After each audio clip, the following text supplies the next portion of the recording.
Welcome friends, उम्मीद है आप खैरियत से होंगे। आप देख रहे हैं फाइनेंस एक्सपर्ट। आज की वीडियो में मैं आपको बताऊंगा कि आप खुद को कैसे चेक कर सकते हो कि आप फाइलर हो या नॉन फाइलर हो।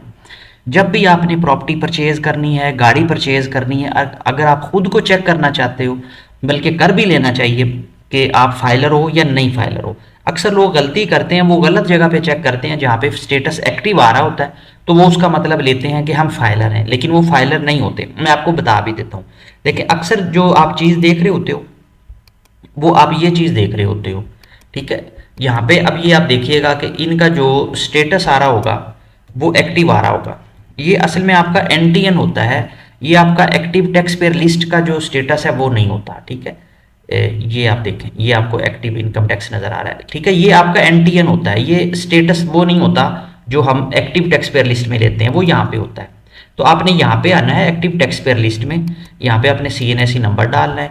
अब यहाँ पे आपने अपना CNSE नंबर डाल देना है, ठीक है। उसके बाद ये आप जैसे ही कैप्चा सॉल्व करेंगे 691544, तो आपको ये इस साइड पे आपका वो बता देगा कि आपका स्टेटस एक्टिव है, लेट फाइलर है या नॉन फाइलर है। यहाँ से आप इसका प्रिंट लेके डाउनलोड भी कर सकते हो, ठीक है। ये सेव करेंगे तो सिस्टम में डाउनलोड हो जाएगा। तो असल में आपने यहाँ से देखना होता है कि आप फाइलर हो या नहीं फाइलर। अच्छा, अब इसके बीच में एक और चीज़ आती है। आप अक्सर लोग ये कहते हैं जी मैंने रिटर्न फाइल कर ली थी लेकिन मैं फिर भी नॉन फाइलर हूँ, उसकी क्या वजह है? देखिए, उसकी वजह जो है ना, दो हो सकती है। एक तो है कि आपने after due date return file की है। अब जैसे 2025 की हम बात करें तो अगर आपने 15 अक्टूबर 2025 के बाद अपनी रिटर्न फाइल की है, ठीक है, तो आपका स्टेटस इनएक्टिव ही रहेगा जब तक आप ATL चालान नहीं बना लेते। ATL चालान भी कैसे बनाना है अभी मैं छोटी सी ये वीडियो में आपको बता भी दूंगा, तो वो भी आपने बनाना है, ठीक है।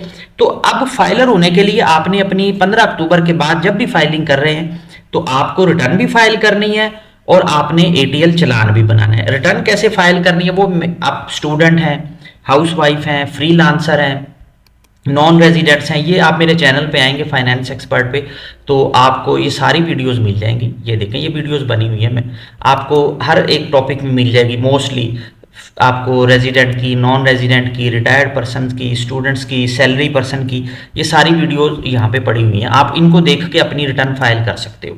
जब आप अपनी रिटर्न फाइल कर लोगे तो फिर आपने ATL चालान जो है 1000 का वो लाजमी पे करना है।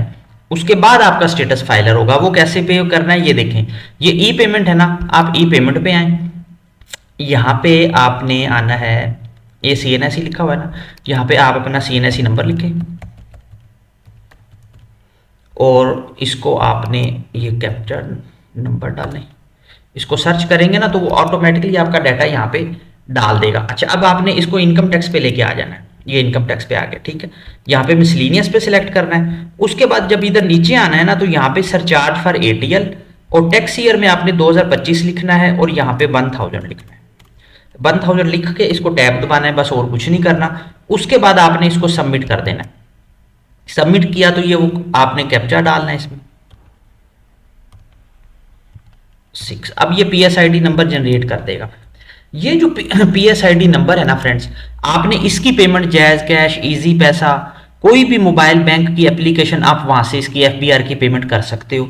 जब आप ये पेमेंट कर दोगे, अपनी रिटर्न भी फाइल की होगी, तो फिर जो आपका स्टेटस है वो फाइलर होगा।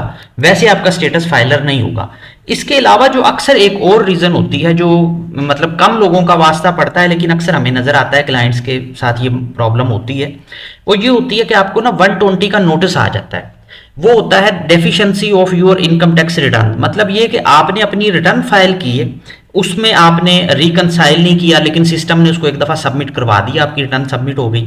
या कोई ऐसी इंपॉर्टेंट चीज़ थी, जैसे कंपनीज के केसेस में हमें लाजमी अक्सर ये चीज़ फेस करनी पड़ती है कि अगर हम ऑडिटेड अकाउंट साथ नहीं अटैच करते, जैसे 31 दिसंबर लास्ट डेट होती है, तो 31 दिसंबर को जो है वो हर चीज़ सर पे आई होती है कि जी अभी रिटर्न फाइल करनी है, वरना वो अगर उसकी एक्सटेंशन ज़्यादा से ज़्यादा 15 दिन की मिलेगी। अगर उस दिन भी नहीं फाइल हुई तो फिर हम क्या करते हैं, एक दफ़ा रिटर्न फाइल करने के लिए हम उसका डाटा अपलोड करते हैं और जो ऑडिटेड अकाउंट होते हैं ना वो कंप्लीट अपलोड नहीं करते, सिर्फ एक पेज अपलोड करके उसको सबमिट कर देते हैं। तो जब सिस्टम उसको डिटेक्ट करता है कोई महीने 15 दिन या आप कह लो कि 2-3 महीने बाद, तो वो फिर 120 का एक नोटिस भेज देता है कि जो आपकी रिटर्न है वो रिजेक्ट हो गई है, नोटिस जो है ना to complete incomplete your return, notice of deficiency भी उसको बोलते हैं। तो जब 120 का नोटिस आ जाता है तो आपका जो स्टेटस पहले एक्टिव फाइलर होता है ना वो इनएक्टिव हो जाता है, तो आपको पता भी नहीं लगता। मतलब ये कि आप अपने आप को फाइलर ही समझ रहे होते हो, आप प्रॉपर्टी की रजिस्ट्री करवाते हो या बैंक में पैसे पड़े हो तो अचानक आपको नॉन फाइलर वाला रेट लगने लग जाता है और आपको बाद में पता लगता है। तो इसलिए जब कभी भी आपको इनबॉक्स में 120 का नोटिस आए, नोटिस ऑफ डेफिशिएंसी का, तो उसको आपने जो है ना वो इग्नोर नहीं करना। ठीक है, जैसे हम अक्सर 147 का नोटिस इग्नोर कर देते हैं या 182 का, उसमें इतना इशू नहीं होता, लेकिन ये जो 120 का नोटिस होता है इसको याद रखिएगा, इसको आपने इग्नोर नहीं करना। जब ये नोटिस आपको आ जाता है ना तो फिर आप अपनी रिटर्न दोबारा से फाइल करते हो, आपने दोबारा से वो एरर नहीं करनी होती, या उस नोटिस के रिप्लाई में वो रिटर्न का ऑप्शन दे देगा आपको, वहां पे आपने फाइल करनी है। लेकिन ये कि आपको अपनी रिटर्न दोबारा फाइल करनी पड़ेगी, और जब आप दोबारा फाइल करोगे तो फिर 1000 का आपने चालान भी जो है ना वो पे करना है, क्योंकि आप आफ्टर ड्यू डेट फाइलिंग कर रहे होते हो। तो ये दो कॉमन रीजन होती हैं जिसकी वजह से जो आपका स्टेटस होता है वो इनएक्टिव हो जाता है। तो आपने अपना स्टेटस कैसे चेक करना है, आपने यहां से चेक करना है एक्टिव टैक्स पेयर लिस्ट, ठीक है, इधर डाटा डालना है। अगर आपने अपना एनटीएन चेक करना है तो टैक्स पेयर प्रोफाइल इंक्वायरी में आना है, यहाँ पे जो आपका रेफरेंस नंबर आता है वो आपका एनटीएन होता है। उम्मीद है वीडियो आपको अच्छी लगी होगी, इंफॉर्मेटिव होगी। अगर आपको अच्छा लगे तो दूसरों के साथ ये शेयर भी कीजिएगा। किसी न्यू टॉपिक पे आप वीडियो देखना चाह रहे हो टैक्स से रिलेटेड तो प्लीज़ कमेंट में ज़रूर बताइएगा। कोई भी क्वेश्चन हो आप मुझसे पूछ सकते हो। अपना बहुत ज़्यादा ख्याल रखिएगा। Thank you. अल्लाह हाफिज़।